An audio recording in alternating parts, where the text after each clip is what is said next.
The Aramaic Bible in English, Genesis chapter 29.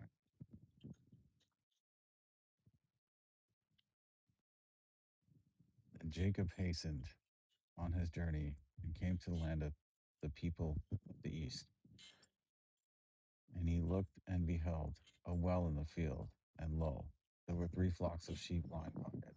For out of that well they watered the flocks, and a large stone was upon the well's mouth.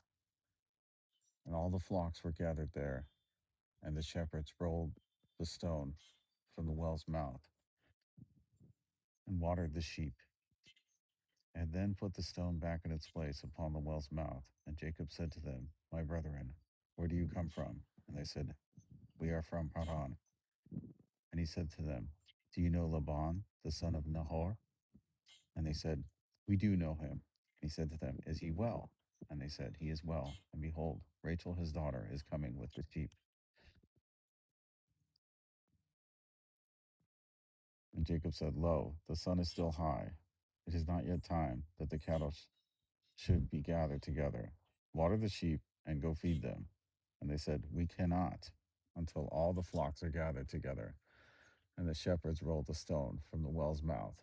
Then we water the sheep. And while he was still conversing with them, Rachel came with her father's sheep, for she was a shepherdess. And it came to pass when Jacob saw Rachel, the daughter of Laban, his mother's brother, and the sheep of Laban, his mother's brother, that Jacob drew near and rolled the stone from the well's mouth and watered the sheep of Laban and his mother's brother. And Jacob kissed Rachel and lifted up his voice and wept.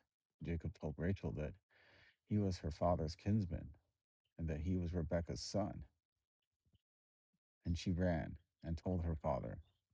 And it came to pass when Laban heard the tidings of Jacob, his sister's son, he ran to meet him, embraced him, and kissed him, and brought him to his house.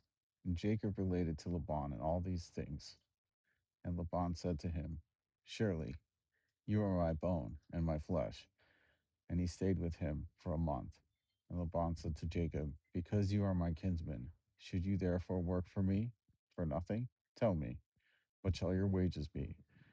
And Laban had 2 daughters. The name of the older was Leah, and the name of the younger Rachel. And Leah was attractive eyes, but Rachel was beautiful and well favored. And Jacob loved Rachel. And he said, I will serve you 7 years for Rachel, your younger daughter. And Laban said to him, It is better that I give her to you than I should give her to another man. Abide with me. And thus Jacob served 7 years for Rachel. And they seemed to him but a few days, because he was in love with her. And Jacob said to Laban, Give me my wife, for my days are fulfilled, and I may go in unto her.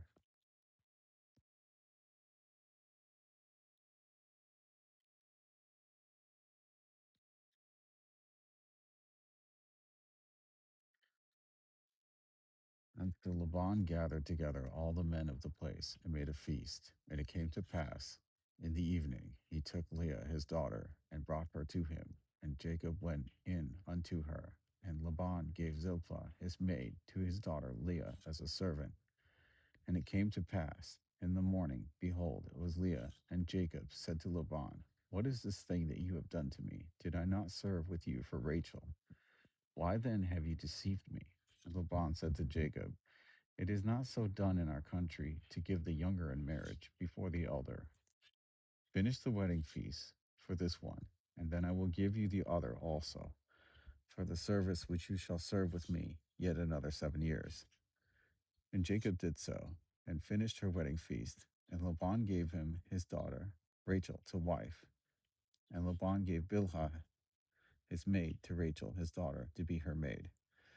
And he went in unto Rachel also, and he loved Rachel also more than Leah. And he served with Laban another 7 years. And when the Lord saw that Leah was hated, he opened her womb, but Rachel was barren. And Leah conceived and bore a son, and she called his name Reuben, for she said, Because the Lord seen my affliction, Now therefore my husband will love me. And she conceived again and bore a son, and said, Because the Lord has heard that I am hated, he has therefore given me a son also. So she called his name Simeon. Then she conceived again and bore a son, and said, Now this time my husband will surely love me, because I have borne him three sons. Therefore she called his name Levi. And she conceived again and bore a son, and she said, This time I will praise the Lord. Therefore she called his name Judah. And then she ceased bearing.